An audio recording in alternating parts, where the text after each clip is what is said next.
All right, everybody. So I've been thinking of something for my Met for something very creative that I thought of, and this is going to be for Jeremy Barton.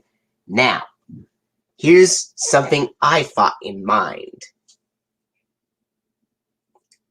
What if, instead of Sony Wonder releasing DVD releases of Arthur, what if those Arthur DVD releases were released by Columbia TriStar and Sony Pictures Home Entertainment?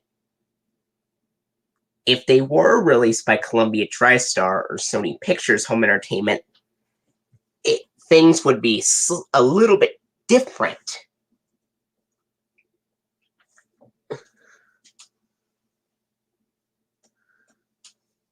And,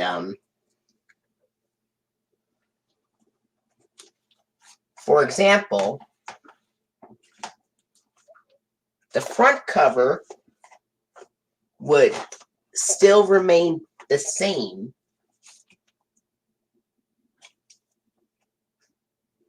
like for a certain Arthur DVD, except for some of the releases, either the Columbia TriStar or Sony Pictures Home Entertainment logo would appear on the spine in place of the Sony Wonder and Random House logos, right there.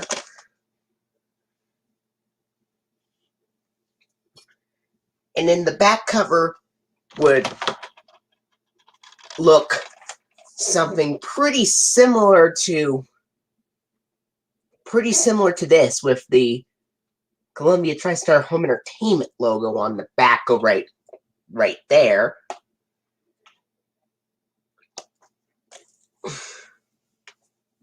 And so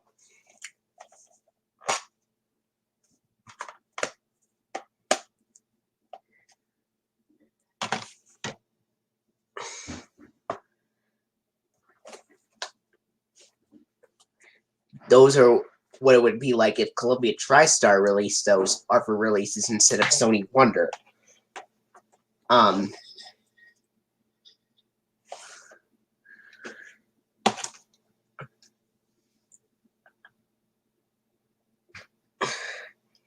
And in regards to what the discs would look like for the Columbia TriStar Home Entertainment releases of Arthur, it would look exactly like the same as the regular discs, except it would have the Columbia TriStar Home Entertainment or Sony Pictures Home Entertainment logo in place of the Sony Wonder and Random House logos on the disc itself.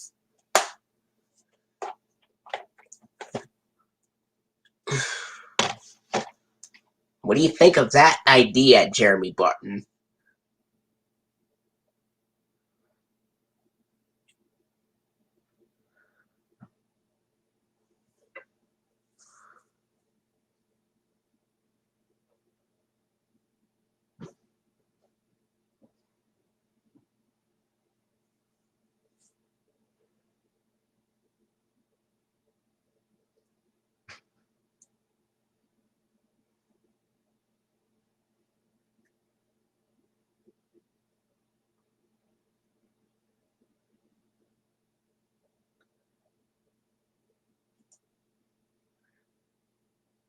And it would still show sponsors in the back cover like the Sony Wonder releases.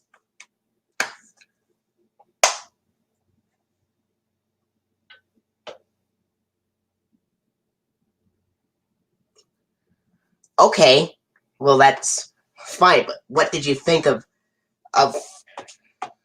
the idea if Arthur releases were done by Columbia TriStar instead of Sony Wonder?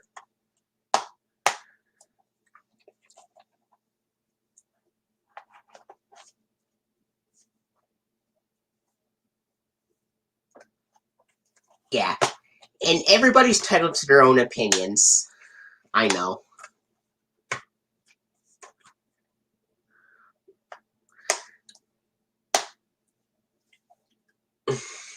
So,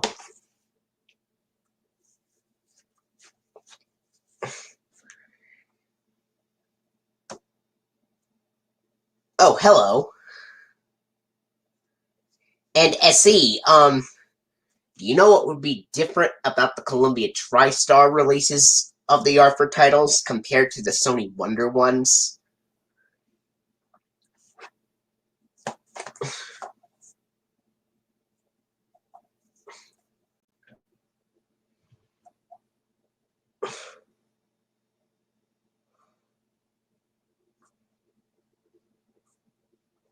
The front cover would still be the same as the Sony Wonder titles, but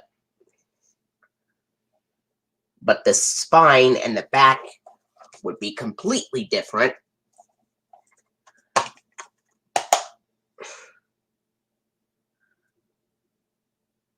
Cool.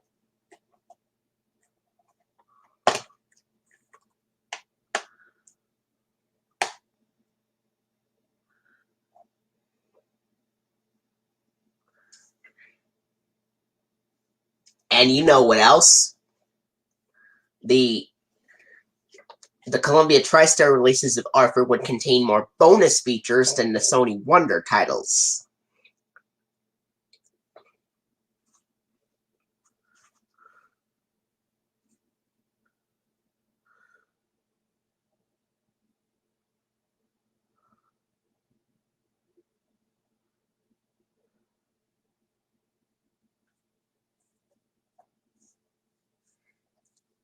In which some of them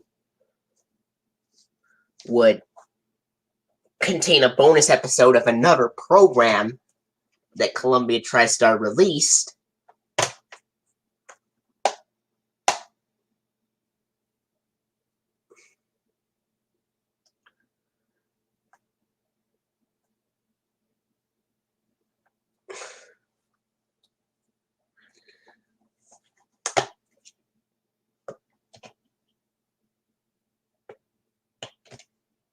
That's okay.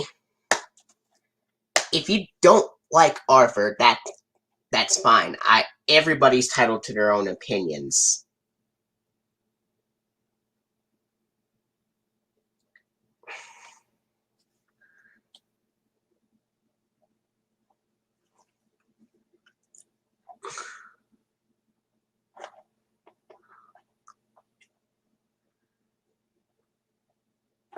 Okay.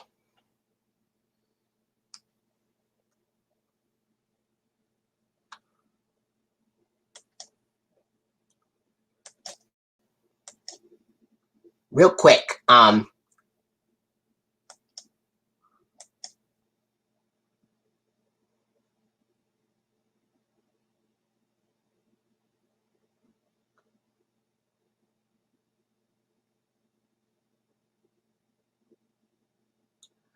oh, don't you mean, oh yeah, I know what you mean.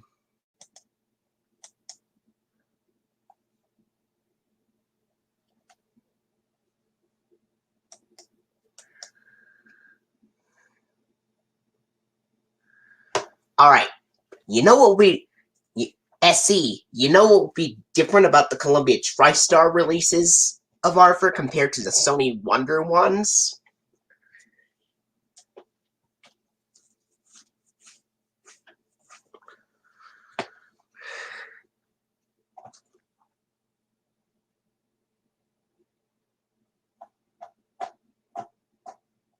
That's okay, you...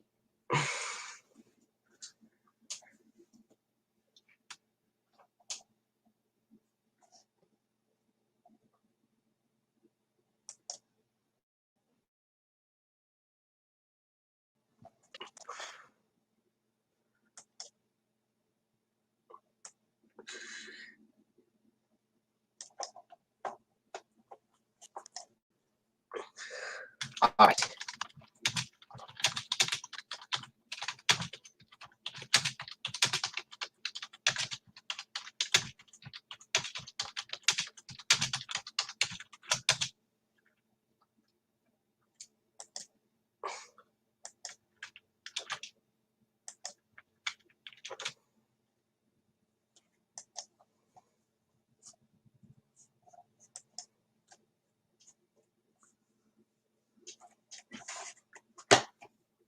And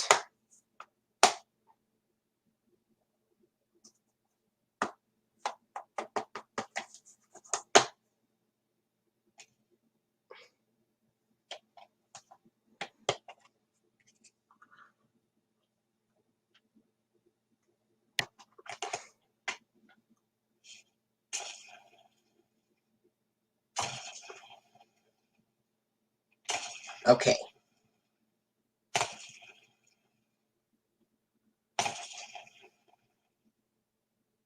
Okay.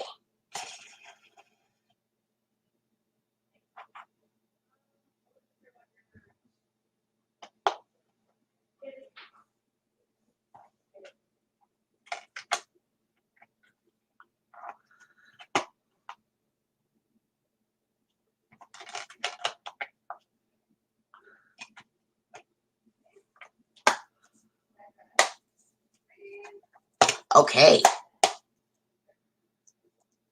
Arthur Goes Back to School's from 2014, and Arthur's Fountain Abbey's from 2015.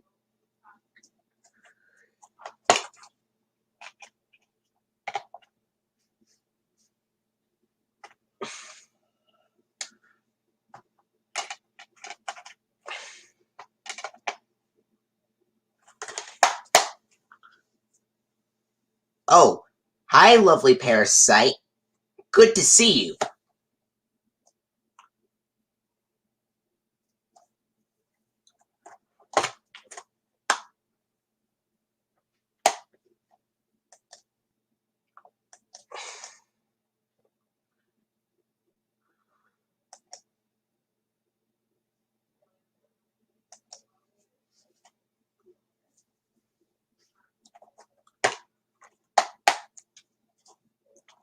So, SE, what would be different about the Columbia TriStar releases of Arthur is they would often contain an episode of another program as bonus features on the DVD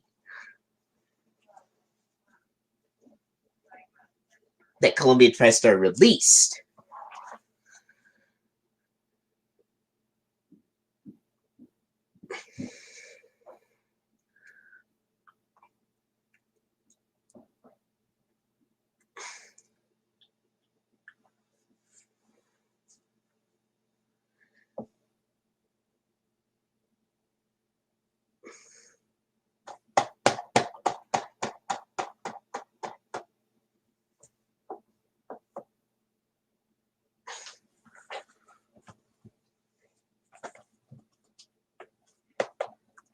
Oh,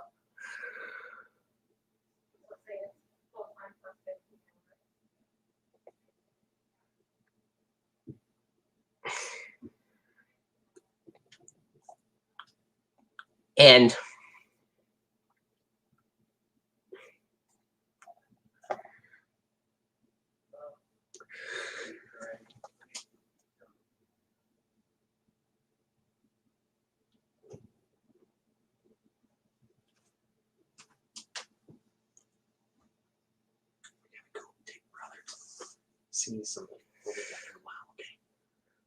okay. What is it, SE?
Yeah. I have not heard of iReady. I didn't really see that, but JD the Jet Plane, it's actually a pretty good show.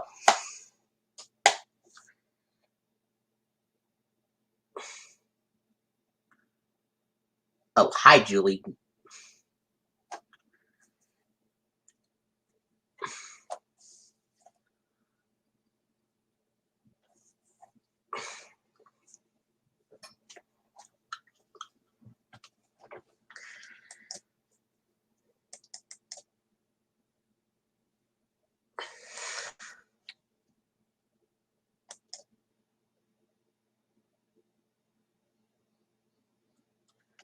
Yeah.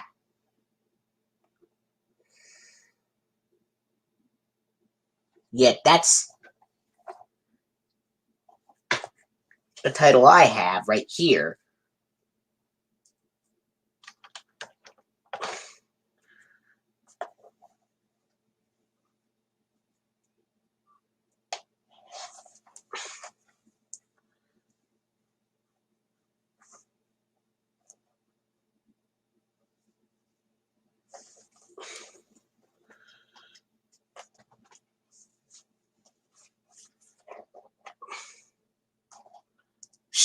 Sure you can. Sure, BB Christian. I'm doing great. How about you?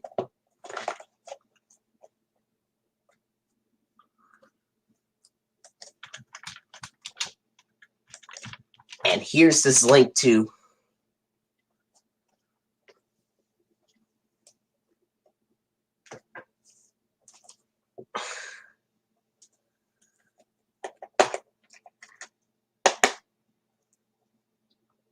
Oh, I already sent the link.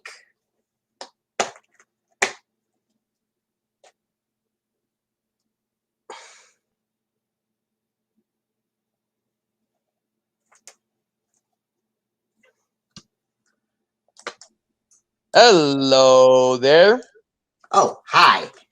This video is a pretty fun video because, I'm imagining what if Columbia TriStar released the Arthur releases instead of Sony Wonder. All right. So I do have something to say though. I know you're live currently. For those of you guys who are not aware, I do have a premiere night on the way for a AAA project that I finally finished and uploaded and had scheduled as a premiere event. It is A Fall to Remember the Holy Legacy. So if you guys are looking for that one, it is going to be available at 6 tonight, at 6 o'clock tonight. So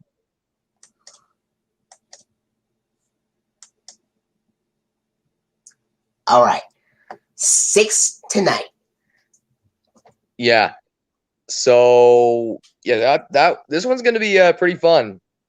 Oh, and I just got out of school. Today was my last day of school. Now all I have to do is return tomorrow. All I have to do is return Tuesday. I just got to return Tuesday for graduation practice, and then that very same day we're gonna have graduation. All right. And I have a little announcement to make as well. So, you know, um,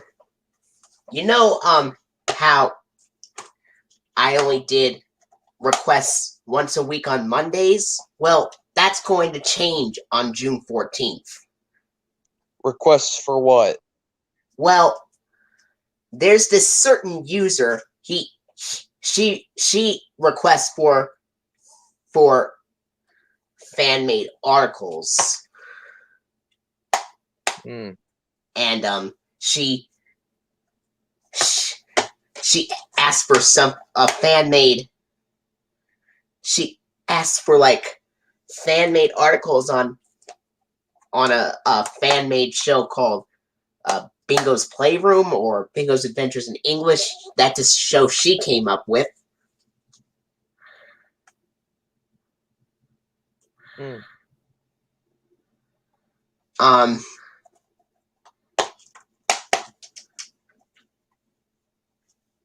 And it's going to change on June 14th because I have to go back to my job on the 14th.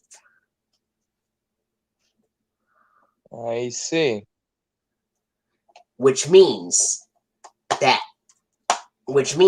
I'll do requests on Sundays the day before. So, Well, I actually might start doing Bible sermons on. I might start doing Bible sermons on Saturdays, just for the future of BB Christian in terms of things like that. I might do a Bible verse time every Saturday, so that way, just like I can go ahead and just get it done. I can get it done, but it be good quality too, because that's what I've been aiming for my content, and for most of my AAA projects, especially the future upcoming projects such as the Light Touch Reborn, BB Christian texting stories, especially with the Light Touch Reborn Part 2. That's the kind of like I've been trying to go for that like quality based content. So and sorry, I wasn't finished yet. But but but there's this thing on my thing about copyright integrity, with license integrity. This is based on copyright and things like that. So this is basically creator integrity, and that's another thing that I truly believe in I believe in creator integrity. And if it is your original work, then you deserve the credit. So let's say Disney created a short film based a new character called let's give her a Harry Potter based name, call her Isolde Sayer. If they use the name Isolde Sayer, J.K. Rowling can go after them if they're compromising. If the being has the name Isolde Sayer and is a female, like in the original book, J.K. Rowling can go after Disney for that. And so can Warner Brothers. But for me, they can't. What they can't do is claim it's their property. Me, I don't claim it's my property whatsoever. I believe in creator integrity.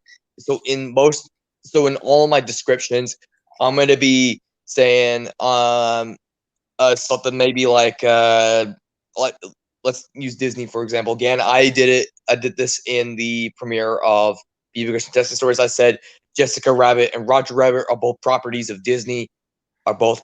Properties of Disney, all rights reserved, and then I just put my copyright at the bottom because there's two separate lines. One that states that BB Christian Texting Stories is my content. No one's allowed to do anything with it without my consent. But because you also got to deal with the thing with pirates. You also have to deal with situations with pirates and things like that. Because I know piracy is going to be a major issue because people are going to try to pirate the movie to be able to watch it early. They're going to be pirating most of my content to try to watch it early. And yes, I do consider this as piracy. And it's a very, very serious crime, if you know what I mean. Oh, yes, I've watched the anti-piracy screens. I actually made one, actually. Please add me. Julie Minnick just said, please add me. Okay. This one. Hey, Julie, how you doing? All right. And another example is what if Sesame Workshop made a character called and you use that name, and Sesame Workshop could like go after you because you used their content that 2000. Sesame Workshop already made. Oh, come on, Mhm. Flick Lava 2000. Having a crossover with Sesame Street and Dragon Tales Mhm. wouldn't be cool at all. Well, yes, that would be great, but you got to be careful. But here's the thing, Julie, you got to be careful because here's the thing with creator integrity: the creator gets the Okay. credit here. The creator's getting the credit, and especially if you watch the if you read the description on my YouTube channel, you would find that once you go in and find BB Christian Texting Stories, I scheduled it as a premiere. You can set the reminder for yourself.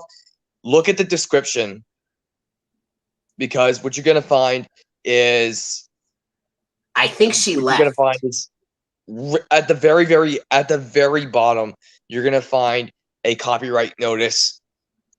You're gonna find at the very bottom. You're gonna find 2 copyright notices, one belonging to Disney and one belonging to myself. So that way, because that's me putting in full creator integrity. I'm giving Disney their credit, their due credit because they're the ones who created Roger Rabbit. They're the ones who created Roger Rabbit and Jessica Rabbit in the film. So they're getting their due. So one question: what television shows did you watch on PBS when you were very young, if you watched any at all? that's a strange one. But I do remember watching some Thomas and Friends along with a little bit of some Super Y. I do understand. I know one in my head. There's one in my head. It's Wild Kratts with the Kratt brothers. Yeah, that one was my personal favorite. But in terms of shows outside of PBS Kids shows, I would have to just say Bakugan Battle Brawlers, Star Wars The Clone Wars, what else? Go Diego Go. Like back in my childhood, it was a lot of TV shows that I've watched in my past. Oh, but what about classic PBS shows like Arthur or Clifford the Big Red Dog or Dragon Tales? Okay, hold on. Yes, I have watched those back in the past. I have watched those. Those were my personal favorites. I did also watch some Golden Books movies. I did watch the movies from Golden Books. You don't know? Yeah, they actually made some movies based on their books. I know one in particular they made. It was a one for the caterpillar. You know the caterpillar one?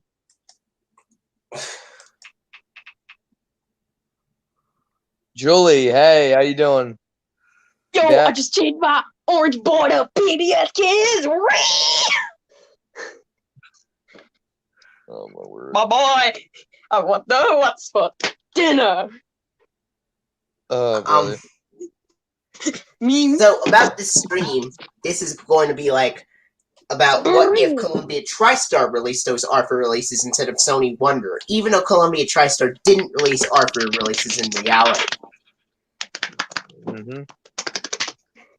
So here's what would be different about them. Like, the Columbia TriStar releases would often contain a bonus episode of another show as a bonus feature on the Columbia TriStar releases. You mean like Sesame Street?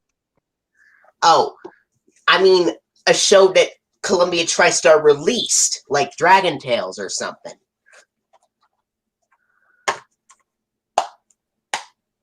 Jet plane, So, whatever. pretty sure that would. Alabama.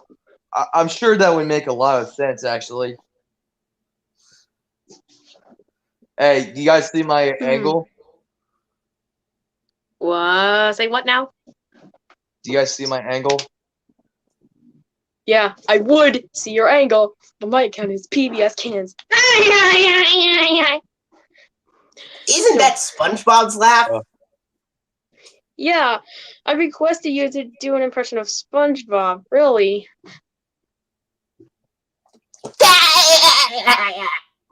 on, Patrick. Let's go jellyfishing. What the heck? Mother trucker!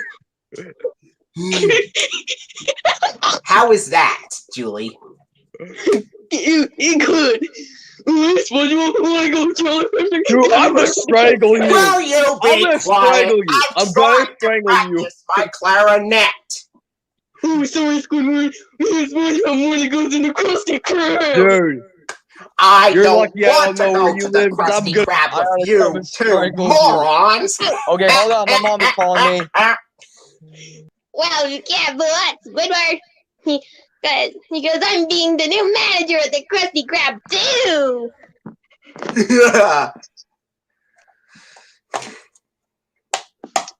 What? And No, for example, yeah? what I was saying is the Columbia TriStar releases of Arthur would often contain a bonus episode of another show that Columbia TriStar released. Like, You mean like Dragon like Tales, Dragon Jason Tales or Zeppelin? something. And, you know, I was thinking, for, like, the Columbia TriStar release of Arthur's Tasty Treats, it would... BB Sorry. Christian, welcome back. Yo, what's good, Yeah, baby? sorry. Yo, So I where you gotta at right now, transfer something folks? to my mom. I gotta transfer something to my mom. Yeah, so I gotta wait for her. So you be the Christian. Yeah, my mom requested it. I'm like, Alright, so... Basically, the Columbia TriStar release of Arthur's Tasty Treats would contain the bonus episodes of Dragon Tales, in which Arthur's Tasty Treats would contain the bonus episodes Crash Landings and the Big Cake Mix-Up, which are Season 1 episodes of Dragon Tales. and then after it ends, doesn't have like the season 1 and 2 funding, whatever? Okay. After the episodes Crash Landings and the Big Cake Mix-Up would end, it would go into the Season 1 funding, where the announcer goes, Dragon Tales is funded in part by a grant from the Corporation for Public Broadcasting through funds from the U.S. Department of Education, and then the PBS Kids dot logo from 1999 would be shown. Now, Man, I'm telling you. so, Man. look all over 2000. Yeah. What do you know about each PBS Kids logo from each show, such as Word World, Dragon Tales, whatever? Well, you know, I started watching PBS in 2003, and You did? I saw all of the original 6, but I saw the 1999 ones the most common out of all the others. Wait, you did? Like what? Yeah. Well, what I if saw the 1999 Dash logo on shows like Mr. Rogers' Neighborhood, Sesame Street, Caillou, Teletubbies, Booba, the Berenstain Bears and Seven Little Monsters, George Shrinks, Did you just say Teletubbies? Dragon Tales. Oh crap, BB Christian! I didn't know you hated Teletubbies. Dude, ow! Mom, those things are freaking creepy as freaking heck! Well, Do you I not don't see even- the memes? well, if you don't like the show, that's fine. I was just given a list of shows I saw with those logos, that's all. Yeah, man, hey, that's fine, that's fine. It's just, oh, All right, man, listen they are up. just dude. straight up creepy. What you're Creepy. about to hear. Excuse me. What you're about to hear is the opening to Blue's Clues, Blue's Birthday, 1998 VHS. Like, if you hate Blue's Clues, that's fine. Now, yo, this you gonna love, folk. Hold on. What you're hearing is the something from to the Rugrats movie. Forgot in the phone. Yeah, dude. Time to make me into a movie star. A motion picture for anyone who ever wore Don't you know diapers. that Rugrats is part of Viacom? Yes, Well, what as if I'm I said aware. it's getting a CGI 2021 reboot coming out May 27th on Paramount Plus? Oh yeah, they got that on the way. I was actually able to see. There's one movie that I have been waiting to see that I finally got to see as soon as we got HBO Max, and What that is it? is that's the Snyder. That's Zack Snyder's Justice League, the Snyder cut for Justice League. And man, oh my goodness, like it is No. way What? better than the What? original Justice League. Like. Justice League? I don't even know which Justice League you're talking about. That's my SpongeBob laugh. Okay, there's two versions of it. The one that came out this year is the Snyder cut. That's the Yeah. version that came out this year. But in terms of the one that came out last year, that came out before this one, it's called the Whedon cut. I actually in my head compared both versions. Back in the days. This was And the man, nostalgia. God, Steppenwolf look freaking scary. Oh, guys, you hear Blue spoke? They are looking for pretty cool, cause that's a red one game. Blues Clues. Nick Jr.'s Yeah, play along show that Steppenwolf lets is preschoolers watch freaking I bet y'all can't play Very Blues Clues. bad. brand new video. Blues birthday features never before seen footage where your preschooler can help prepare for the big party. Plus, look for Blue and Arts and Crafts and Story Time. Play to learn with Nickelodeon. So, what do you think? Was it very nostalgic? Yeah, to be honest, I'm not really a big fan of Nickelodeon shows except for SpongeBob. For Well- me, Well, I only My own personal one favorite- SpongeBob DVD, which is called SpongeBob: The First 100 Episodes. well, for me, it would not have to be SpongeBob at all. I would have to say my favorite would be Blue's Clues. It was my personal favorite. It was just a hit of nostalgia from the get go. Question. This Blue's Clues and new fact's gonna blow your mind. But paprika and cinnamon, right? Have freaking grown up in 29. Oh, did anyone see the trailer for the new Thomas and Friends reboot? It's not good at all. Oh yeah, I agree. I I'd say- freaking But- downright Okay, agree. so That Oh, thing come on, is going to it's a really good thing to as see soon paprika as and they- cinnamon grow up. Yeah, talk about the Clifford reboot. That's not good either. I like the John Oh, Ritter what are you version better. I mean, Now, okay, what hold y'all on. about to hear is the I Junior think different. Hold on, I would bet.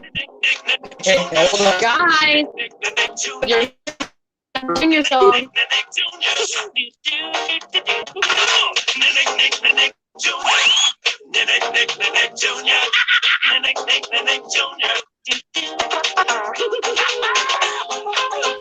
So, feel that jazzy rhythm, bot?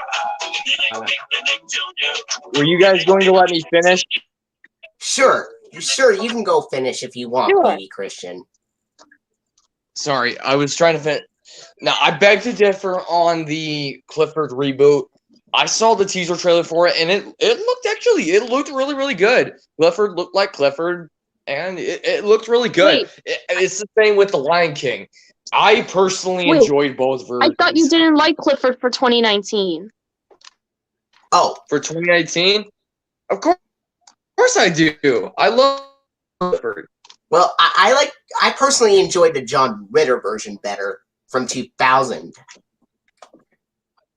I mean, I've seen Clifford back in my time too. I've seen the cartoon. So, I've seen the cartoon. I've personally seen the cartoon, but for me, it wasn't. It just wasn't for me. I hate to tell you, but it just wasn't for me. Crap. I gotta search these cravings. Okay. Crap. Where the heck's my? So Jeremy, what I was saying in this stream was something about Columbia TriStar releasing those Arthur titles. Hey man, I'm gonna go ahead and hop off here. What do you say? Sure, go ahead. Yeah, I gotta start preparing things. Oh, I I work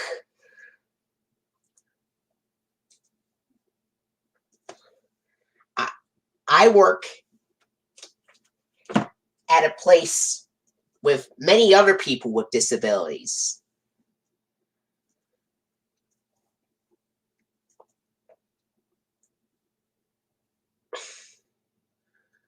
And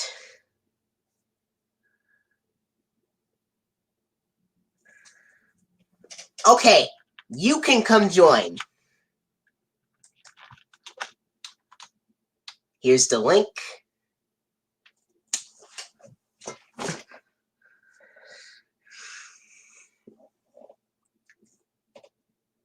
Okay, so Jeremy, this is about what would happen if Columbia TriStar releases the Arthur DVDs. So the Columbia TriStar releases of Arthur would often contain a bonus episode of another program that Columbia TriStar released. Mostly bonus episodes of Dragon Tales on the Arthur releases from Columbia TriStar.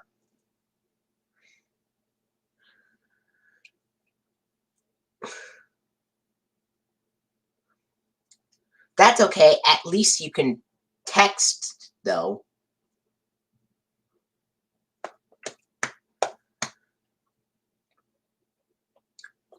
And, for example, the 2003 Columbia TriStar release of Arthur's Tasty Treats would contain the bonus episodes of Dragon Tales, which are Crash Landings and the Big Cake Mix-Up from Season 1 on Arthur's Tasty Treats Columbia TriStar release from 2003.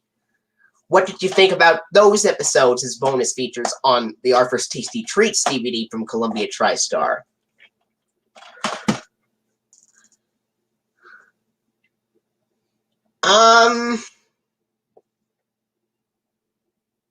You can get it pretty much anywhere, I guess.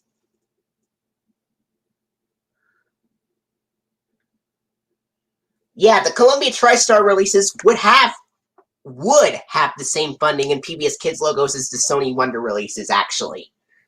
The only thing that would be changed is the opening. So Arthur's Tasty Treats would have the 2001 Columbia TriStar Home Entertainment logo with the Tolling Bells DVD music, and then it would go immediately to the DVD menu, and then it would go into the FBI warning and attention screen, and then the Sony Wonder and Random House Home Video logos would make an appearance. And then the Arthur theme would be shown. That would happen in the Columbia TriStar releases of Arthur. How would you feel about that?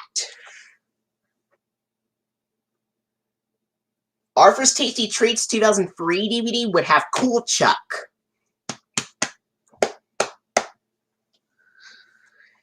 And then at the end of the Columbia TriStar release of Arthur's Tasty Treats, it would contain the last few seconds of How the Cookie Crumbles, the And Now a Word From Us Kids segment, the Arthur Online and Local Library promo would be used from 2001 to 2003, the end credits from Season 3, the Kiddio promo, and then the Arthur funding with Chuck E. Cheese's Exercises commercial, Libby's Juicy Juice commercial, and Post Alphabets commercial, with 26 little letters that make the words that let you share your feelings. Then the Arthur funding from Seasons 7 through 8 with the Velveeta cheesy yellow background commonly used on Seasons 1 through 4 reruns. And then, of course, the PBS Kids Dash transformation bumper from 2000, where Dash transforms into a caveman, into a scuba diver, into the robot. I think I think a better option for Arthur's Tasty Treats could have been the Snow Globe logo. But the Columbia TriStar release would have the Dash transformation logo, just like the Sony Wonder release. What did you think of the opening and closing I told you for the Columbia TriStar edition of Arthur's Tasty Treats? Except after the DVD menu, after the PBS Kids Dash transformation logo, instead of going to the DVD menu, it would go directly to the Coming Up Next on Dragon Tales bumper for Crash Landings,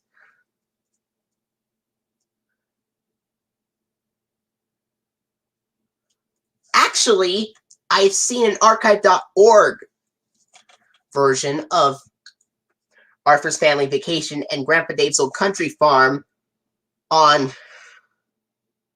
archive.org during the season 5 production, and it had the yellow background.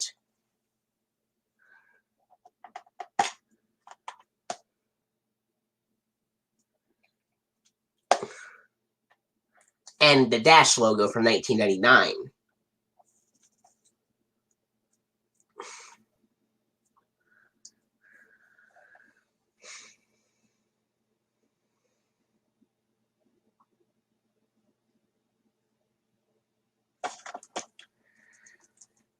But you know what would be different after the Dash transformation logo? It would go immediately to the coming up next on Dragon Tales screen, and then it would contain the Dragon Tales funding from Season 1, where it says Dragon Tales is funded in part by a grant from the Corporation for Public Broadcasting through funds from the U.S. Department of Education.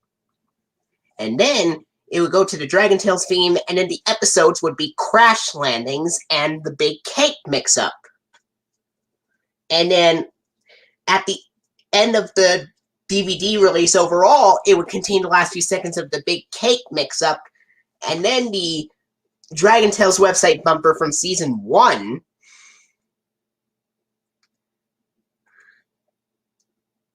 Yeah, with Orr saying, "To learn more about Dragon Tales, visit us at pbskids.org. And then would go into the end credits. But unlike the 2000 program break, where that episode uses the Children's Television Workshop semicircle logo with the words "Play It Smart," it would actually have, the 2003 DVD would have the Green Roof and Blue House Sesame Workshop logo plastering it. And then it would have the Columbia TriStar Television logo, and then it would contain the Kellogg's Frosted Flakes ad where it says, "Where we know the fun of playing and learning together is more than just good, it's great." And then it would go into the funding again, and then the 1999 PBS Kids logo would dot running up to the screen. What did you think of that?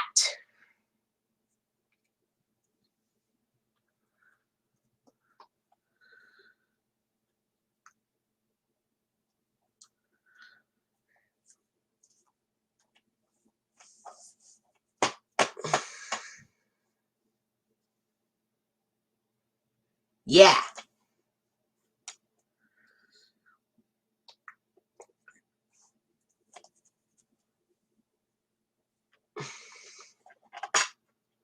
So what did you think of the Dragon Tales episodes Crash Landings and the Big Cake Mix-Up appearing as a bonus feature on the Columbia TriStar release of Arthur's Tasty Treats from 2003?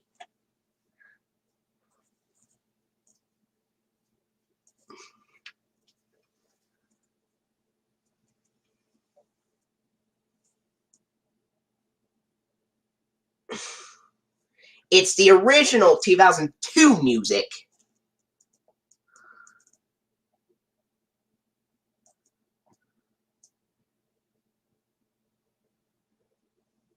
It's the original music I'm talking about.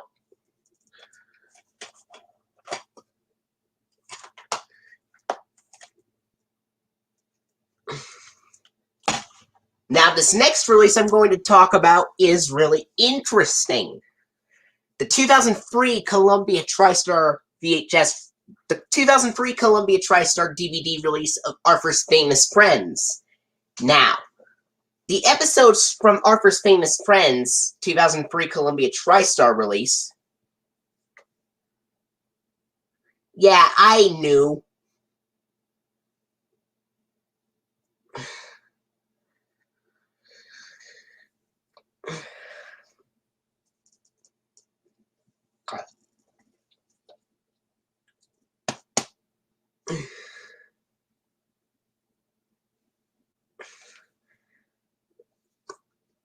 And the DVD of Arthur's Tasty Treats would have the dot logo in the Dragon Tales portion, correct?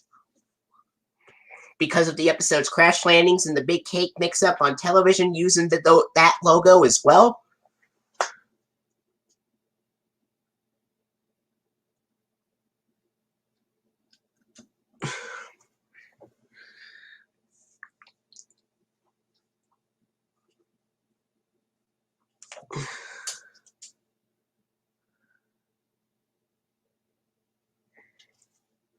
Now, all right, this next one, please. All right, please pay attention to this next one because it's going to be a very interesting release, and it's called Arthur's Famous Friends, the 2003 DVD release of Arthur's Famous Friends from January 14th of 2003 that came out on the same day as Arthur's Snow Day and Arthur's Family Fun DVD releases. And the episodes on the Columbia TriStar release of Arthur's Famous Friends would be the exact same episodes from the Sony Wonder Edition. Except, here's something pretty interesting. Even though the 2003 DVD of Arthur's Famous Friends would have the Columbia TriStar Home Entertainment logo on the packaging and on the disc art, the actual contents of the disc surprisingly uses the 1993 Columbia TriStar Home Video logo. Hey, what's up? Hey, I thought I'd doing never great. join the stream. I thought I would never join the stream, but I'm here. Can you hear me well, by the way? Yeah, I can. Oh, yeah, okay. Sorry if I didn't join the stream earlier. It was because I was at RTI class and I was waiting until 2:15, and I'm back at last. That's okay. Catching up with classwork is more important than joining the stream. Yeah, but it's okay. I mean, I don't have anything missing, so I'm good. But I also got good news to say. So we are imagining what would happen if Columbia TriStar released those Arthur titles. Oh, really? Yeah. I'm pretty sure Columbia TriStar released Thomas and the Magic Railroad. Correct me if Yeah, I'm wrong. Columbia TriStar did. Oh, okay. So, I basically made... Did you know I'm a huge fan of Thomas, right? Yeah, I know. Yeah. And I also know that later on tonight I'll be doing a review of New Friends for Thomas, which featured episodes from Michelangelos. Yeah. May he rest in peace. The reason I think you should do that is because it's going to be 1 year since he passed away. Yeah. He was like the longest running narrator in mostly the UK and sometimes in the US. Oh,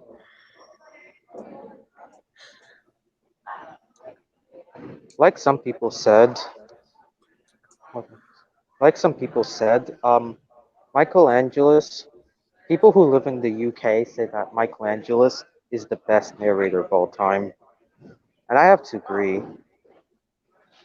Yeah, Although I but think, Ringo Starr was a pretty good narrator in the UK as well. yeah, mostly in season 2, because in season 2, in the US version, he had lots of energy. Like for Compared to energy, right? season 1 where he didn't have enough. Yeah, because he was monotone. I think the username Trevor Davis makes a point about enjoyed it. Oh, and by the way, when I first got It's Great to Be an Engine, I thought Brandon's narration was calming.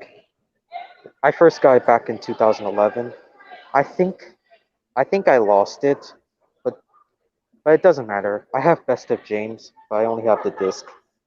I don't think it came with the case or anything like that. So, what's your copy of Best of James, by the way? It's the original 2002 DVD release from Anchor Bay. Yeah, to be honest, I prefer the Universal ones because The Universal ones are honestly better. Just respect my opinion on it if you don't like it. Oh, I always respect people's opinions. Oh, okay. Oh, and did you know that back in 2013, they got in a new Thomas narrator named Mark Morgahan? I thought he was spot on when I first heard his narration back in 2013. Yeah, I heard about that. Yeah, but like I said, he's not as good as, some of the classic narrators. I think Michael Brandon counts as a classic narrator since he did re-narrate season 6 and season 7 during season 8 production. Yeah, but I wonder what it would be like if he re-narrated episode from season 5 as well. Season 5? Oh, okay. I think I can understand why people didn't like Brandon's narration, but I think he's pretty decent, to say the least. Like, the To be best narrator. honest, I personally like Ringo Starr the most because he was the original. Okay. I also like Ringo Starr. He's my number one favorite. And that's why season 2 is my number one favorite of all time of Thomas and Friends. And I gotta admit, a lot more action happened in season 2 than season 1. And did you know Columbia TriStar also released VHS and DVD releases of Dragon Tales? I'm not a huge fan of Dragon Tales, but I thought Dragon Tales was good, to be honest. I've only got to see season 3 episodes of it, and when it comes to watching season 3 of Dragon Tales, I prefer the Dragon Tales funding from season 3. You know that one? Yeah, it's when the announcer goes, "This program was funded in part by a Ready to Learn, No Child Left Behind grant from the U.S. Department of Education through the Public Broadcasting Service, and by contributions to your PBS station from viewers like you. Thank you." Yeah, I think I like that version a lot better because I first seen it back in 2010 before the Cat in the Hat Knows a Lot About That replaced it. I And, mean, I'm okay. but, but, but, but do you know what's different about the Season 2 funding compared to the Season 3 one? Because of different announcers and different sponsors. And it basically almost the same background as the Season 3 funding, except it looks more like the Clifford funding rather than the later Sesame Street one. Yeah, so pretty much same theme. Oh, and by the way, did you know that season 11 was the very first Thomas and Friends season I first watched on TV because I first watched it back in 2000, like very late 2010 when I was like 5 years old at that time. I've watched a couple of season 10 episodes and season 9 episodes along with season 12. Oh, and I'm not going to explain the PBS Kids logos because I can't really remember. Okay? So hope you're not upset or anything. Okay, my opinion on breaking up is hard to do is it's not really a good Dragon Tales episode because Max and Ord were like fighting. Okay. Oh wait, who you were asking by the way? Oh, I was saying I was answering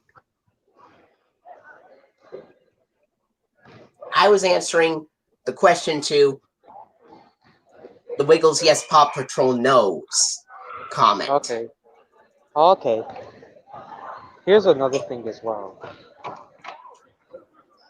A lot of people consider season 12 part of the CGI era, but I don't because they still contain models, like I said before. Only the faces were in CGI of the trains. Yeah. Now season 13 all the way to season 24, yes, it's in full CGI animation or full steam ahead CGI animation. Also, I know a user named ThomasFan261. He does make a valid point about why season 7 in the US isn't classic material at all because for some reason during when season 8 premiered, season 7 they changed the music from classic orchestra to modern orchestra composed by Ed Welch and Robert Hartshorn, or just Robert Hartshorn, I don't know. Just seriously, why did they And have to? Well, at least on the DVD of Thomas and the Jet Engine, at least you get to hear Michael Brandon's narration with the original music by Michael Donnell and Jr. Campbell. Yeah, but I'm thinking of like I just really hope that one day when season 7 does premiere in the US, which I doubt that's gonna happen, but maybe we Okay, get to see Jeremy other. Norton, I would say Hook and Thomas and the Magic Railroad would both use the PBS Kids dash transformation logo on the airings. If Thomas and the Magic Railroad were to air on PBS, that is, but they didn't. Honestly, I doubt that happened because Thomas and the Magic Railroad is a film, not like the feature-length special, unlike Calling All Engines. And honestly, I did get to see Calling All Engines, but a lot of people said that this movie was not good, but I still think it's okay because at least they did bring back Diesel 10 and some of the classic characters like Daisy. Like when I saw Daisy, I was like, unbelievable. You have Calling All Engines, right? A Lionsgate reprint. I have a Lionsgate reprint of Calling All Engines. As a matter of fact, right here. Oh yeah, and I forgot to mention, by the way, Calling All Engines not came before season 9, but it came out to celebrate 60 years of the franchise. I tried to mention it to you, It could but have been considered as a season 8 finale. yeah, but I think one thing that does downgrade the movie is that the learning segments in this movie. I think that's what really annoys me a lot. Ugh. I don't know how long the movie would last if you got rid of the learning segments. Oh, jeez, I think I started it. Well, the film is 150 minutes. The special's 150 minutes. So, what's my opinion on this special? It's okay, but it's not as good. I mean, at least it is better than one of the worst movies like Misty Island Rescue and Day of the Diesels, because I despise those movies a lot. I hate it so much. Hey, Oh, and if you SE. guys like it, Speaking what's of that? which, did you know that Leapfrog released a Leapster version of Calling All Engines that was based off of the season 8, based off of the special? Yeah. And fun fact, I was born during the 60 years of the franchise, which was, which may surprise a lot of people, to be honest. February 'Cause, 3rd, 2005. yeah, I think I told you that it was my birthday, but I was a little bit nervous to tell it to you. Because I think you made a video that you're going to get the second dose for the vaccine. And I tried to tell you it was my birthday. But then I think when you made an announcement video, that's when I told you it was my birthday. Ugh. Oh, and by the way, what's your opinion on Pierce Brosnan and Mark Morgahan? Well, I've not really seen The Great Discovery. Oh, okay. There are original cuts of Pierce Brosnan narrating season 12. He was supposed to narrate seasons 12 to 14, but instead he was But Michael replaced with. Brandon and Michael Angelis were rehired to do it instead. Yeah.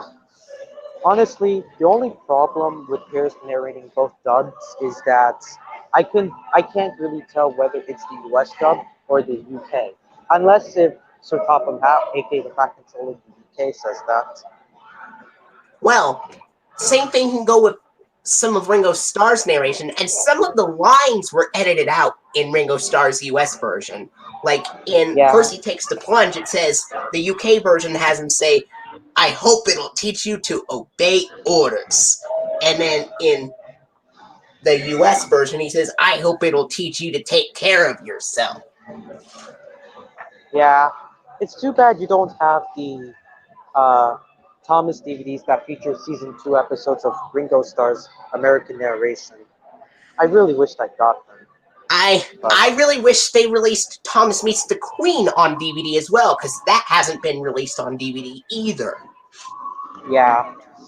So, oh, and you know what? I remember watching Going in the Mechanic or Gordon the engineer in the UK. And you know what was so surprising?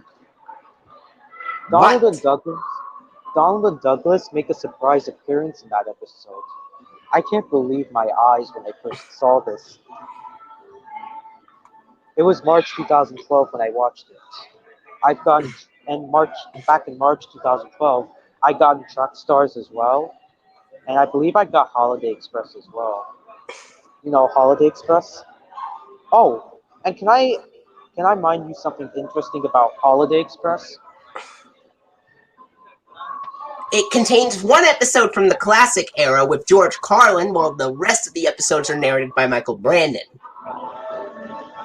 Oh yeah, and you know what's weird as well? Henry's Lucky Day, even though it's from season 11, for some reason it uses the season 8 through 10 intro. And from Henry's Lucky Day to Thomas's Frosty Friend, which, oh my god, Thomas's Frosty Friend was cringeworthy. It was horrible. Sorry if I raged, but what's weird is that the end credits are played in a low pitch. And you notice some of the DVDs of Thomas have the Hit Entertainment logo in low pitch as well, besides the theme. Cut short, abridged. Yeah, like the Oh, DVD of High Speed Adventures, it has both the end credits and the Hit Entertainment logo in a low pitch. yeah. And for But the love of Railway 2000, Friends, on the other hand, has the opening theme and the end credits in low pitch, but the Hit Entertainment logo's in the regular pitch.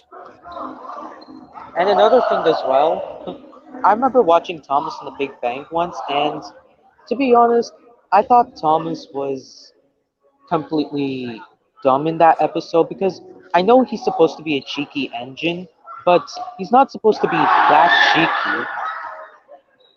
Like, he caused like a huge mess in the war. Like, I remember watching it back in December 2012 when I watched it. Oh my god. Thomas was like, I think, I know Thomas was supposed to be a cheeky little engine, but this just doesn't make sense, honestly. Also, I'd say Thomas and the Big Bang is mediocre. What's your opinion on it? If you watched Well, it. I haven't really seen that episode, so I can't. Oh, okay. But you know what was probably one of the. You know what was kind of one of the.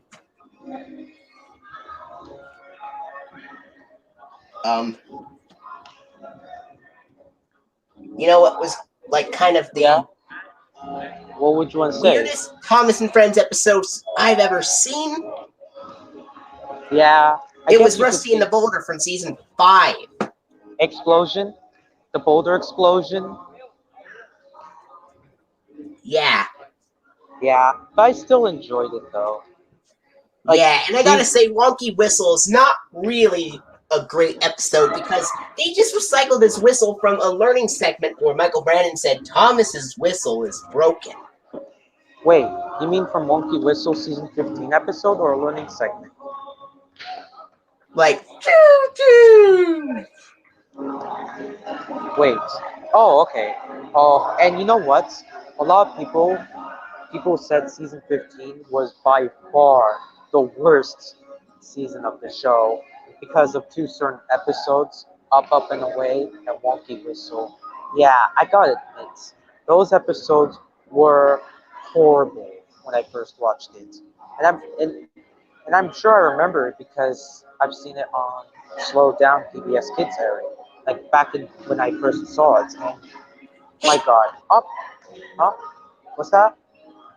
One question: What if they aired classic series episodes of Thomas and Friends from 2000 to 2005? Well, I know they did it on Nick Jr., and I'm pretty sure they did it on PBS Kids Sprouts. Oh, and I forgot to mention one thing. Did you know that seasons 1 through 5, I believe seasons 1 through 6, had the Thomas and Friends logos playing? Had like the Thomas and Friends logo playing in the classic series intro? This also Thomas applies to Tank season... Engine and Friends, it said. No, the restored version. Like, I watched Thomas Trouble for Thomas back on PBS Kids Sprouts, and there was one bad error. You know what it is? It was And out of sync, and the theme played twice. yeah, I didn't. I preferred the original one a lot better. Let me know if you agree or something. Yeah, not to mention the Best of Thomas DVD also has Trouble for Thomas out of sync. I think Percy's Promise was also out of sync as well. On On Thomas Thomas and his and friends help out. yeah, yeah. Thanks for telling me that. Thanks for. Oh, and you know what's weird? So, season 16 was when the show started to get a bit better because, mind if I explain why? Sure. Because they brought back the narrow gauge engines in full CGI animation.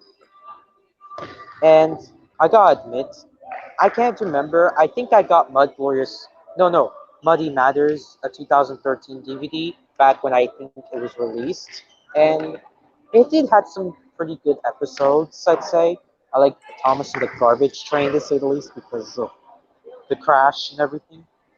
And what's another thing? Um, there was another thing as well. I can't remember, but I think Don't Bother Victor was probably a good episode. What are And some classic series episodes you didn't like, besides the CGI series and the model series episodes you didn't like? well, the worst episode from the classic era is, drumroll please, uh, Middle Engine from season 6. Oh, and did I forgot to mention season 6 is my least favorite of the classic era? It's pretty good, don't get me wrong, but it's probably the weakest alongside season 7. You mean because Like, some of the models were later used in later episodes from the Michael Brandon era? no, in season 6, the sets, there was, the color was, season 6 was my least favorite because of the sets being so boring and not really colorish, and most of all, Alec Baldwin's narration. You And know, yeah, wouldn't it kind of be the same way for the season 1 set of Elmo's World because of the room yeah. not being colored enough? Well, I don't. I'm pretty sure that would be the same, but I think I gotta admit, Alec Baldwin's narration in season 6 was awful. But I think I can understand why because it was either because of the Magic Railroad failure, or it was because he went through a divorce during that time. When I heard about this, I felt terrible. Like, you know what I mean by that? Yeah, you liked his narration from season 5 better? Yeah, yeah. That's why I like seasons 1 through 5 better because they're just a lot more enjoyable, to say the least. Although, however, not all the episodes from season 6 are terrible. I mean, I know there's like, you know why I don't like Middle Engine, right? Because of Sir Topham Hatt being a complete Yeah. jerk in that episode. I didn't like that at all, and I think that's why people consider it the worst episode of the classic era. But I think. what are some of the best episodes of the classic series that you've seen? Oh, the best ones. Escape is probably one of them from season 3, and I Oh, like and most of the season. what about Thomas Goes Fishing from season 1 with Ringo Starr's narration? Is that great? It's pretty good actually. I kind of enjoyed it. I think I remember seeing it on PBS Sprout once. I have also seen it. I have also seen Thomas and the Conductor or Thomas and the Guard from the UK. Oh, and also, can I mention the some? Can I mention about Thomas and Percy's Mountain Adventure? Well, they edited out the lines and they said Thanksgiving in the US version. They cut out the Santa Claus part entirely. Yeah, I guess that's why people said that they like watching the UK dub a lot better. Although, what's weird is that season 3 episodes, episodes 17 to 26, Michelangelo's audio was I can hear Michelangelo's audio a bit, kinda. I think if you probably watch on YouTube, but unfortunately, I couldn't get the videos because I heard Thomas HD Classics got terminated from YouTube for some reason. I think it was because of copyright violence. Yeah. You know, my old account got terminated because of copyright violence from Sesame Workshop as well for Sesame Street and Elmo's World content. Oh yeah. And I remember when I first saw your channel back in 2017. I liked your Arthur DVD collection to say the least. I really liked them. And then I'm pretty sure you got new ones at the end of 2019. I got I'm new pretty. ones at the end of 2017, actually. Oh, okay. Okay. Oh, And then I and got a few new ones in March of 2019. I got Arthur Goes Crossfire. yeah. Oh, yeah. I remember you said that once because I remember watching your older videos before I met you. Before I met you at first. Oh, Um, and, you know, what is there anything? what were your thoughts on Anchor Bay releasing those original Thomas titles?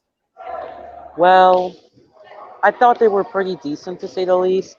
Because I do like the cartoon artwork. Like, for example, on the best of releases, they include a cartoon version of Thomas and Percy, etc.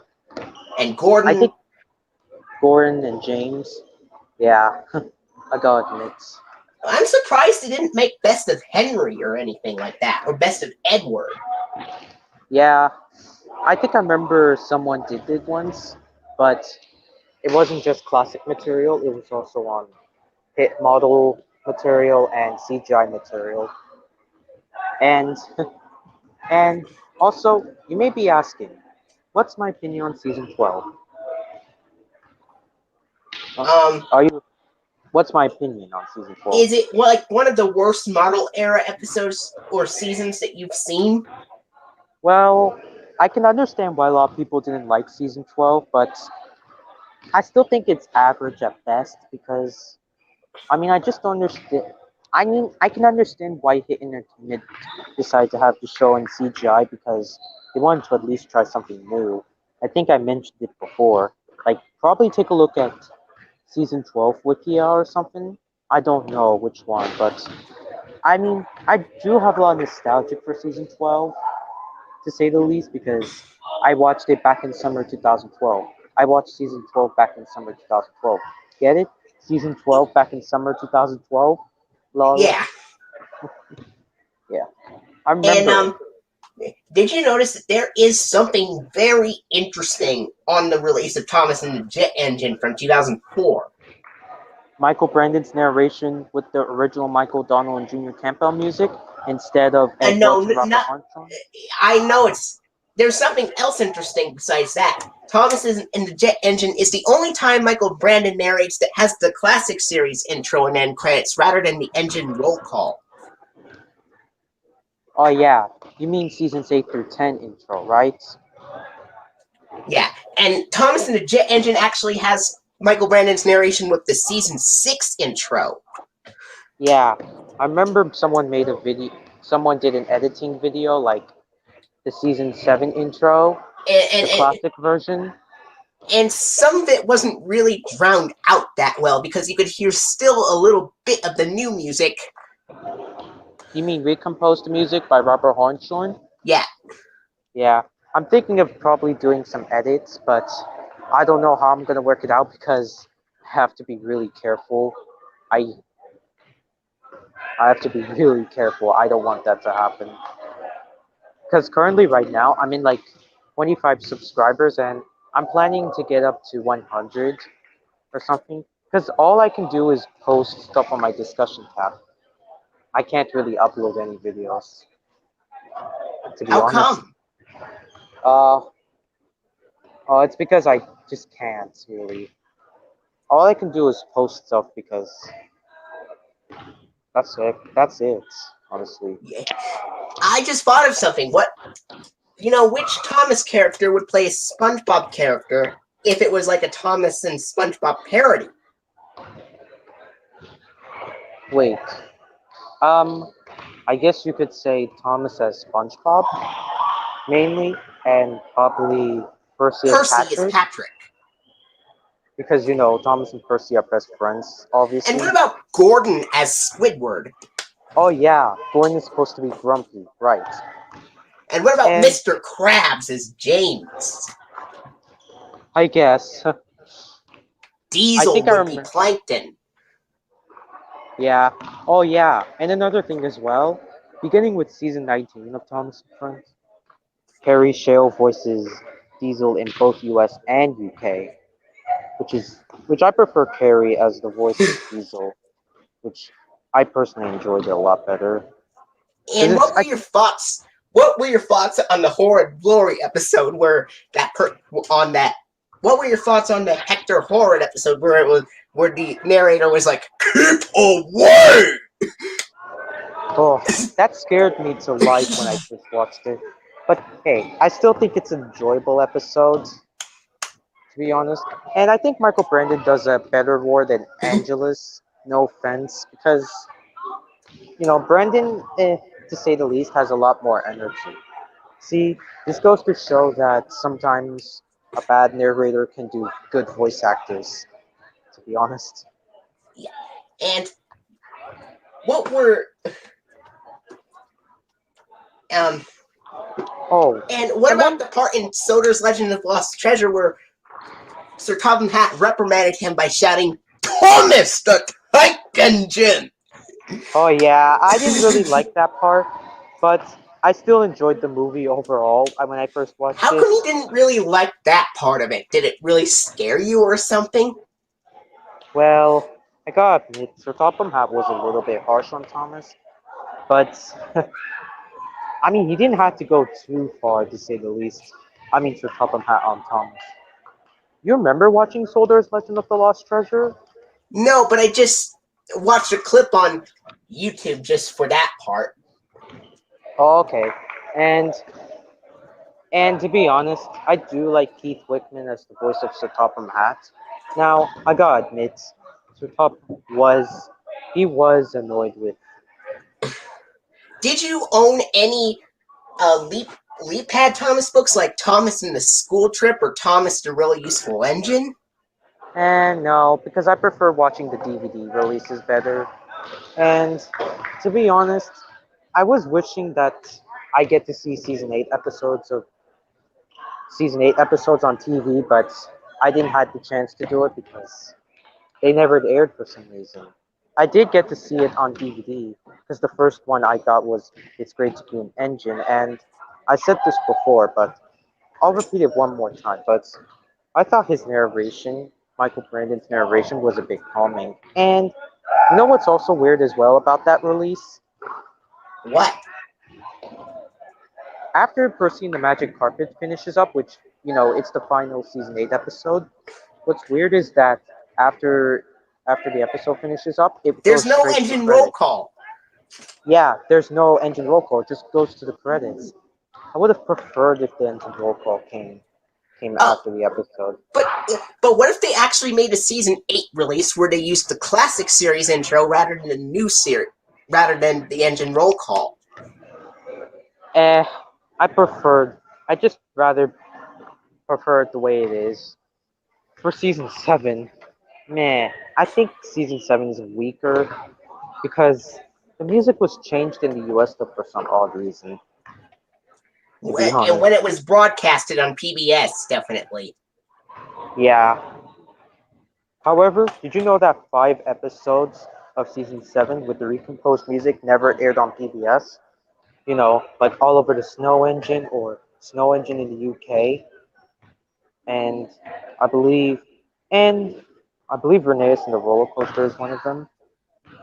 I remember. Jeremy Martin wanted to ask you, what is your number one most hated Thomas and Friends episode ever? Okay, I'm gonna say this one more time. Little Engine. I despise this one a lot. I really do.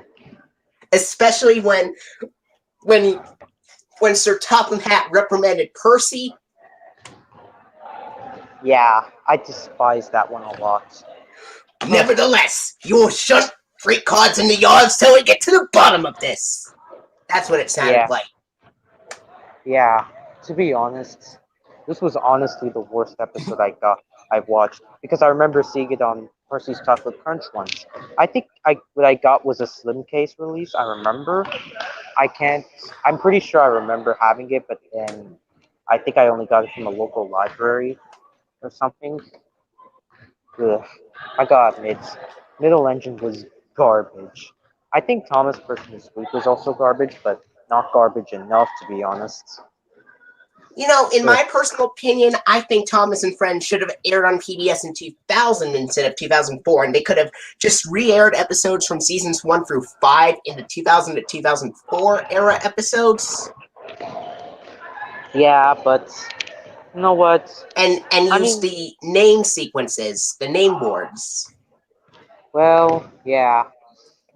And you know Boko? You know Boko from He's like season one of 2 the to 5? least popular characters. Yeah, I wished he got. At least I wished he appeared in the CGI era, but I'm afraid that's not going to happen now because of the upcoming reboot. Ugh, the reboot Ugh, is going to be probably the most disgusting. widely hated reboot out there. Yeah, I gotta agree. And you know what Honestly, else isn't that good? what the CGI Sesame era? Street is going downhill as well because they took out Grover. Oh, I didn't know that because I didn't watch Sesame Street that much, to be honest. Because instead, nowadays, I watch grown-up shows like Wheel of Fortune is one of them. What up, Like Jeopardy? Jeopardy. I also like watching Jeopardy. I think I've also watched Child Support as well back in 2018 when like my dad was coming to pick me up. I remember. I won't. Oh, yeah. Oh my God. I gotta admit, like I said before, Middle Engine is by far, all hands down, the worst episode of the classic era. I know there are other bad episodes of it, like the Old Bridge, but honestly, they're not as bad as Middle Engine, to say the least. However, I do like one thing about it, like Arian Burke making a comeback since Stephanie gets lost, which which you know, Ari and Bert were trying to scrap Stephanie, but luckily Sir Topham Hatt came in. Oh, yeah, I gotta admit, that one did scare me a bit when I first got Spills and Chills. What's that? What's that noise? Oh, it's just the Simon game. Oh yeah. Oh, a month ago I was in like a game tournament. No, not a football game tournament. I was in like a game tournament one time, and I really enjoyed that club. I might join next year as well. It was awesome, to be honest, because I got to play games like I think I got to play games that involved around Super Smash Bros. Characters. I think I said this once, if you Uh, were there remember. were there a few Thomas episodes where Sir Topham Hatt was crossed with Edward? I know he doesn't really get in trouble as much as the other engines. I think Saving Edward was one of them, and I think Charlie and Eddie was also one of the episodes where he gets crossed. Oh, and I think The Adventure Begins, which I first watched, which, my God, The Adventure Begins was legend. What I mean by that, it's the best one of all time when I first watched it. Because it's basically a remake of the first two Railway stories. What were your thoughts And on the season 10 episode, Keeping Up with James? you mean you mean you mean season 9 episode? Or I mean, James the second best. That's what I meant to say for season 10. It's decent. I do like the crash to say the least. And believe it or not, Edward's brass band was the first episode which Edward had an accident, I remember. Oh, I gotta admit. It was a bit funny to say the least, but What were your thoughts on the season 1 episode, James Learns a Lesson? There was one part where Sir Topham Hatt made a threat to James, and he was like, "If you can't behave, I shall take away your red coat and have you painted blue." well, he's usually like that to be honest. But hey, I still think it's a lot more enjoyable to watch. I remember seeing it on Best of James one time. Oh, and by the way, With I George watched. Carlin's narration, the release of James Learns a Lesson is Ringo Starr's narration. When you mean by Ringo Starr's narration, which dub do you mean by exactly? The American or the British one? The DVD of James Learns a Lesson is the American version of Ringo Starr's narration. Oh, okay, I get it. It's just, it's just I think I remember getting only one Thomas VHS once, which was Better Late Than Never. I thought it was a pretty great release, but I think I Which only got it version from a of public that tape library. did you get? The one with the Strand VCI logo or the one with the Strand Home Video logo that is a reprint? I can't remember, but all I can say is that the release was really great. Was it the most common version with Duck on the front cover or the one with Thomas on the front cover? I couldn't tell whether it was the original or not, but who cares to be honest? I think it was maybe it was a promotional image of Thomas taken from the Runaway, and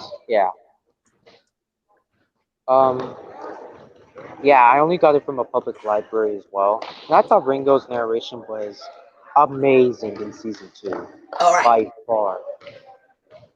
What's wrong? What's that?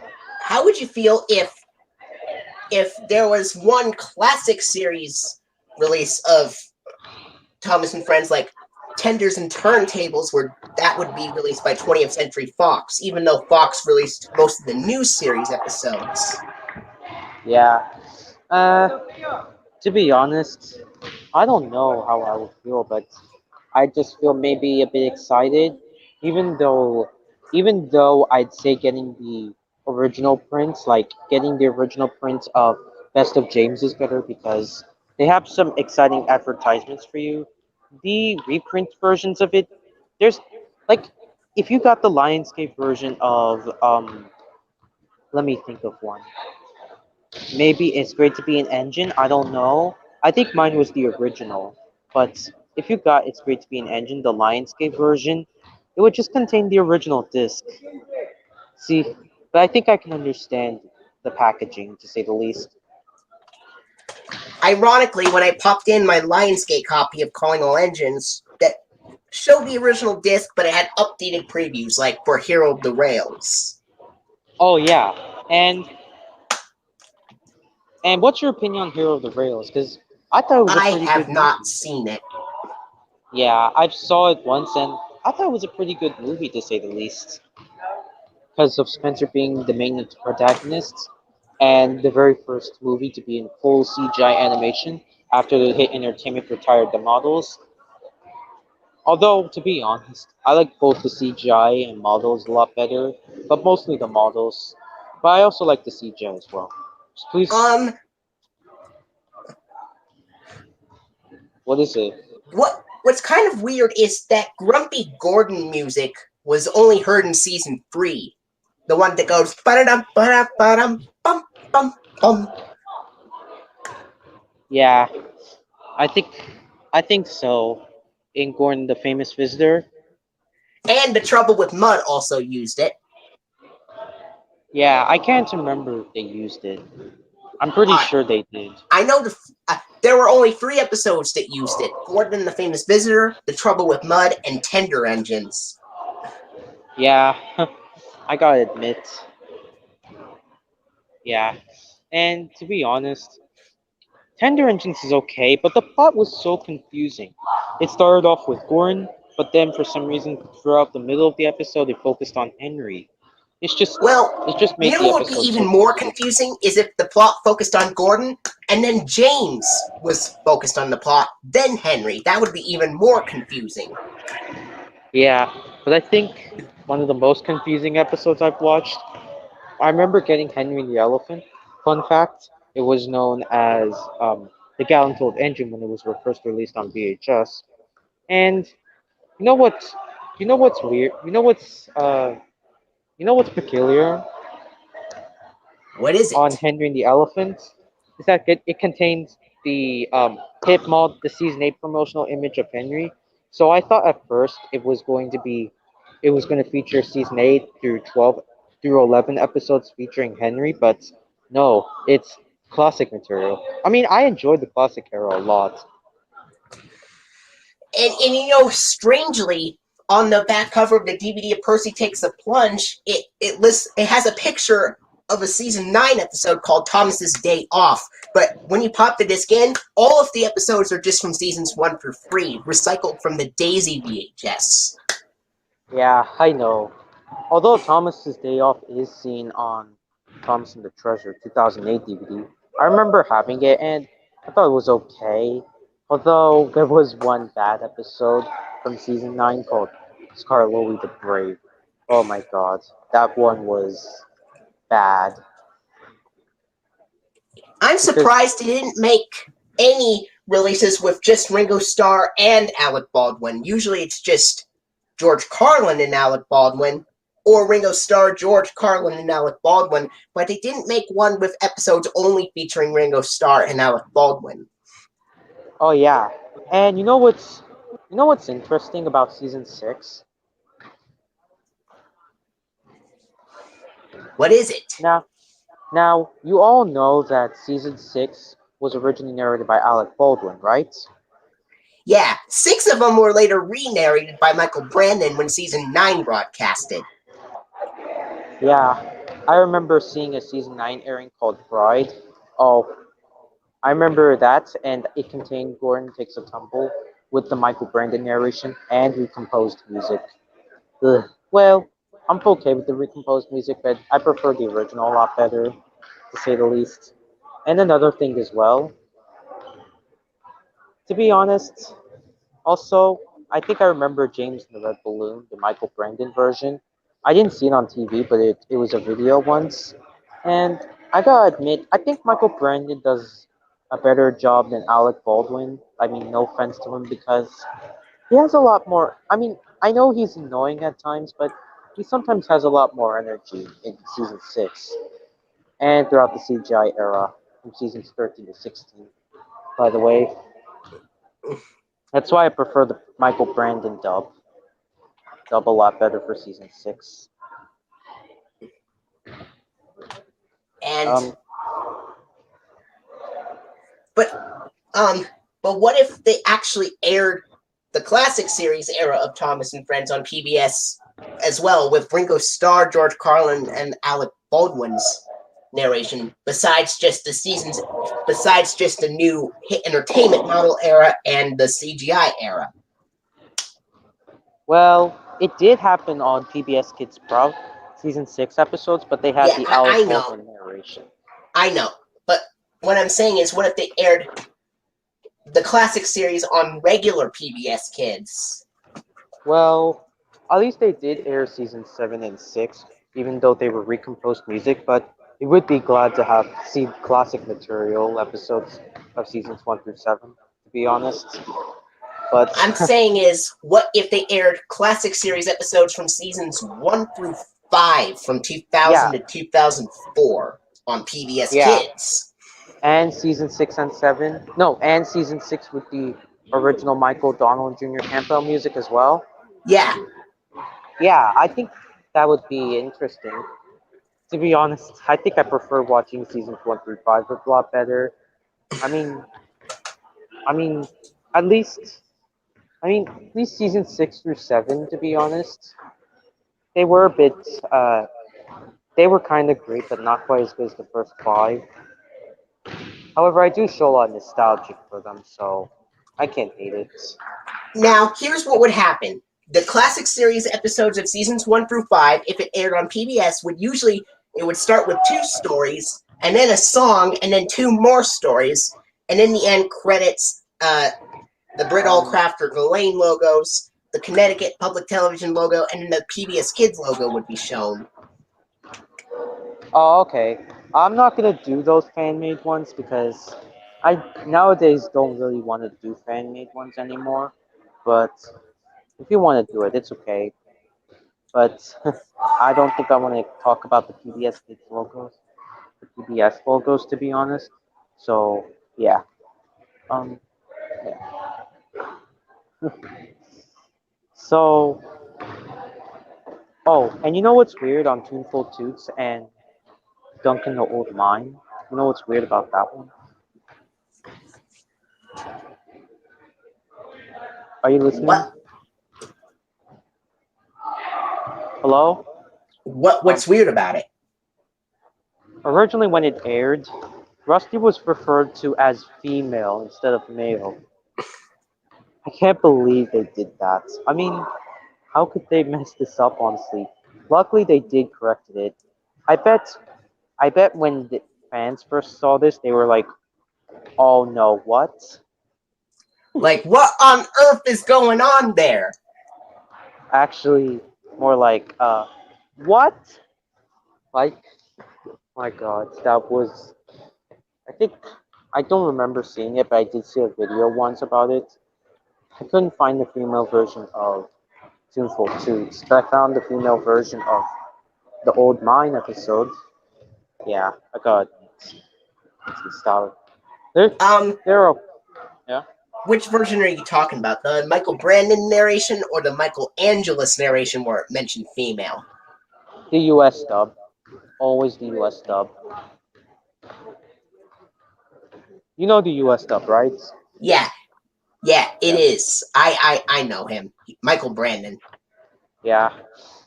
And to be honest, I thought his season 8 narration was also calming and not just this great to be an engine, but in some of the season 8 episodes. And then Yeah. season 9, I think that's when he started to sound a bit annoying. And throughout season 12, and then until season 13, that's when the voice actors, that's when the characters get their own voice actors. In Which, I addition to mean, the narrator reading the story. yeah, I gotta admit. Also, I gotta admit, The Great Discovery was definitely the best model special to say the least. Even though I'm sure you never watched it before, And but and, and it was the only special to be narrated by Pierce Brosnan. And I thought Pierce Brosnan was okay, but at times he can be hard of hearing, to say the wasn't least. he wasn't he also in some James Bond films? Yeah, I think so.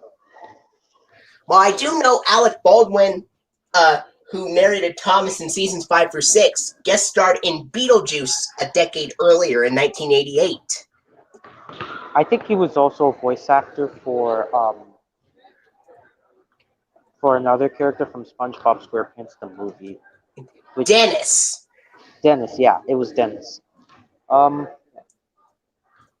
so yeah, I think I'm gonna exit the stream.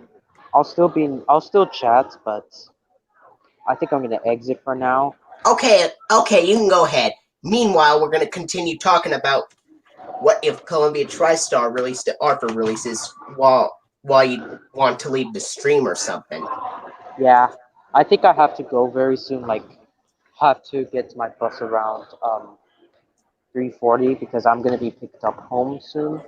So yeah, I'll still chat on the chat screen. Okay, All right. bye. Okay, Jeremy. All right. So, what we were trying to say was before we had a nice conversation was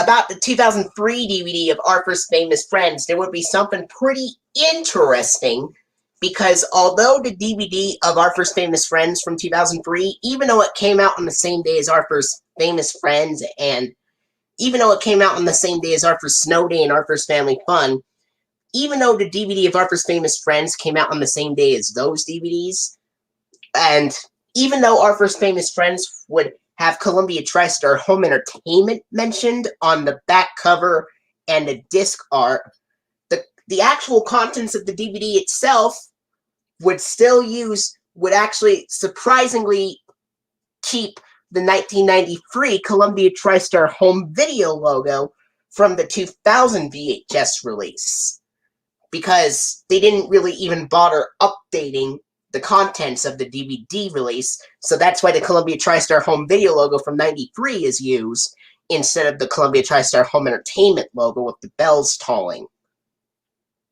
Doesn't that make sense?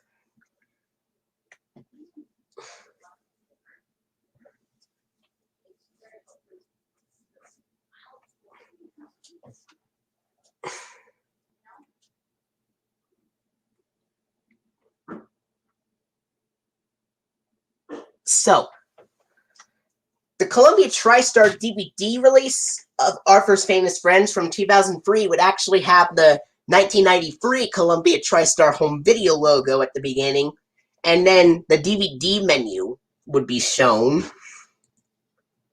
Then the FBI warning and attention screen, and then the Sony Wonder and Random House home video logos are shown. And then the Arthur theme, and the start of Arthur Meets Mr. Rogers. And then at the end of the DVD release of Arthur's Famous Friends, it would contain the last few seconds of the episode My Music Rules, and then the end credits from Season 4 with Crazy Bus playing in the background.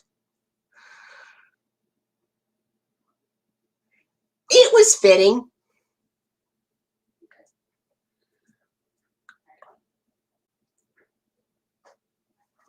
And then, at the end of the Columbia TriStar release of Arthur's Famous Friends, it would go into, after the end credits, it would go into the funding from Season 4 with the green background, with U.S. Department of Education and Viewers Like You being shown.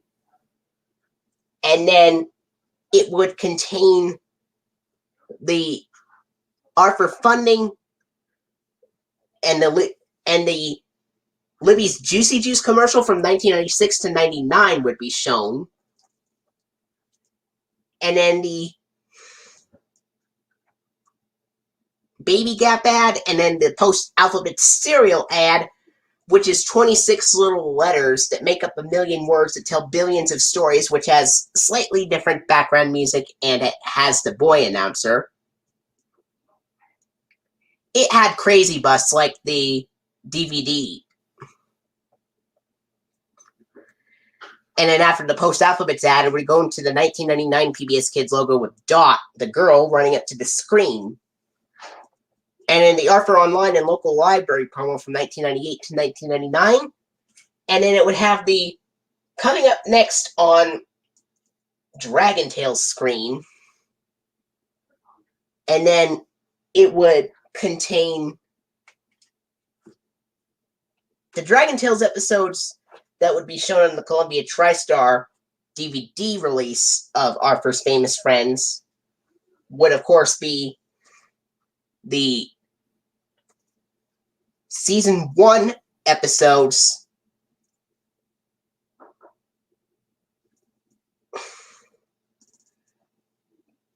It would be the Season 1 episodes Not a Problem and Ord's Unhappy Birthday. How would you feel about those episodes on there?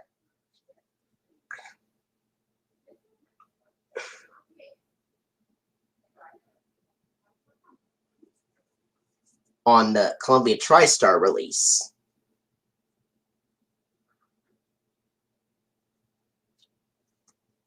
Alright.